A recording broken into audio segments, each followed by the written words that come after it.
Bakı BMT-nin ətraf mühit proqramı ilə tərəfdaşlıq çərçivəsində Ümumdünya Ətraf Mühit Gününə ev sahibliyi edir.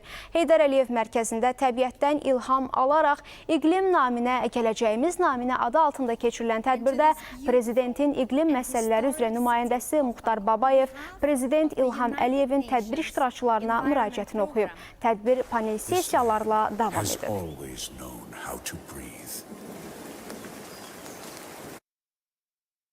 Bu, Azərbaycanın qlobal ekoloji gündəlikdə fəal iştirakının, beynəlxalq əməkdaşlığa açıq yanaşmasının və ətraf mühitin mühafizəsinə verdiyi önəmin mühüm göstəricisidir. Ətraf mühit məsələləri sərhəd tanımır və transsərhəd xarakter daşıyır. Yaşadığımız ətraf mühit, faydalandığımız təbiət, meşələr və biomüxtəliflik, okean və dənizlər, çaylar, nəfəs aldığımız hava ortaq sərvətimizdir.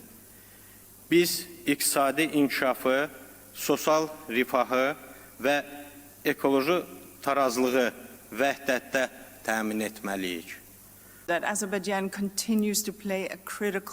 Azərbaycan iqlim fəaliyyətində həm qlobal, həm regional, həm də milli səviyyədə mühüm rol oynayır. 2024-cü ildə Bakıda keçirilən iqlim danışıqları dünyanın 2035-ci ilə qədər iqlim maliyyələşdirilməsi üçün 300 milyard dollar səfərbər edilməsi ilə bağlı razılığa gəlməsinə yol açdı. Eyni zamanda ötən ay Bakı Ümumdünya Şəhərsalma Forumuna da ev sahibliyi etdi. Tədbir dünya ölkələrində iqlim dayanıqlığının gücləndirilməsi zərurətini ön plana çıxardı. Dünyanın hər bir ölkəsi iqlim dəyişikliyinə məruz qalır. Bu bizi ümidsizliyə salmamalıdır.